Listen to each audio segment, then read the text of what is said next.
All right, we got endurance day, week 4, day 24. This one's a little bit of an ass kicker, so get your mind right. So we got another ladder, meaning that we're gonna work through each of the exercises on there and the total amount of reps that are there before moving on to the next exercise. You can break it up however you want. So starting off with body weight, just body weight, heels elevated, so getting your heels up on a plate or on like an inch ledge, squats.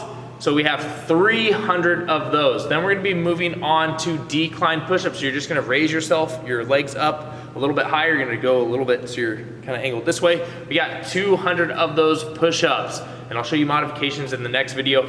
After that, we're gonna be moving on to jumping pull-ups. So what you'll do is you have a bar height, and then you're gonna literally use a box or jump up off the floor to give yourself a little bit of a momentum so you can pull yourself and that bar all the way to the chest. We have 100 reps of those. Then we're gonna move into sumo high pulls. You can either do this with a barbell or just dumbbells if you have them. Sumo just simply represents the stance that we're gonna have with the high pull that we're having, so a wider stance. I want these to be better technique on the form. There's only 50 of them, so break it up as much as you need to maintain that form. And then lastly, we have 25 renegade rows. These are gonna get your push. Your chest is gonna be sore, but we're gonna hit that back a little bit with the renegade row. So this is a great one, and then we're gonna take a 2, 3, 4 minute, 5 minute rest, whatever it takes to get your heart rate back down, stretch it out, and then we're gonna move on to the cardio, which is a 22-minute recovery run. Try not to walk during this recovery run. I want you just cruising along with it, all right? So I'll see you in the demos. All right, we're starting off with body weight heels elevated squats. So these are gonna target your quads a lot. You may also find out that it's a lot easier for you to squat down, and that is due to reducing the amount of ankle mobility that is needed to get down in that squat. So if that is the case, that means you need to work on your ankle mobility. But anyways, so get a plate. It can either be a 5-pound plate, 10-pound plate. We're looking for about 1/2 inch to 1 inch for that elevated position.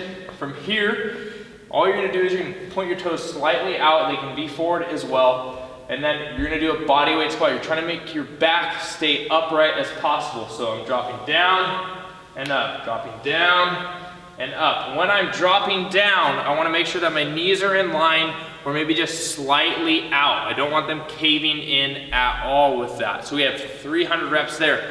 Then we're gonna move over into decline push-ups. So you're just gonna find a bench or a box to elevate your feet on.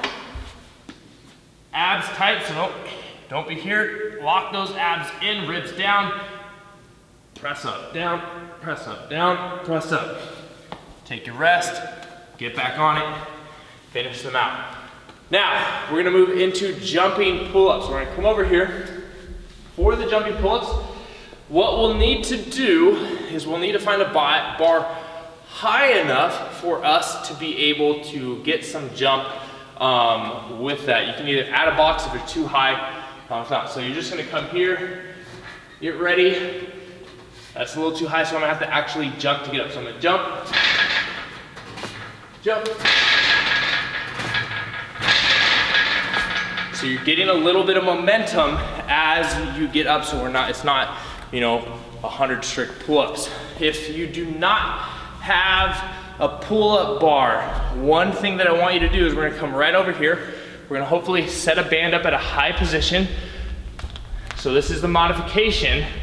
What you're gonna do is push your hands through, and then what you'll do, this is a pretty tight band, is you're gonna have to actually pull out for 100 reps, mimicking that tension in that position that we're having. We're hitting those lats again. So after we get those done, we're gonna move into sumo high pulls. This can either be done with a dumbbell or a barbell. I would recommend a dumbbell for this. Nice wide stance, screw your feet into the floor, chest stays upright. From here, grabbing those dumbbells, you can either grab them down like this or you can crack them up a little bit. When you're doing this, a lot of the times what I see is that you round the upper back. You wanna stay tight, so screw feet into the floor, set those shoulder blades back, and then we go from here, and all we're doing is driving up with our legs, creating that momentum, and then as we get up, we are pulling up like we're zipping up the hoodie of a zipper. We're just doing it with 2 hands here. So we're pulling up like an upright row. So it'll look like this.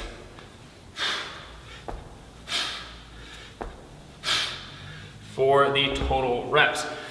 Then we're gonna move into renegade row to finish it off. So we're here with 2 dumbbells. Now, the wider your feet, the easier it's gonna be to maintain stability when you are rowing. I don't wanna see you turning and rotating like this. You wanna maintain that tabletop position. So wider feet will help in the beginning as you get stronger and develop your core. So here, push up, row, push up, row, and continue on. And then after that, we got our cardio session and we're done.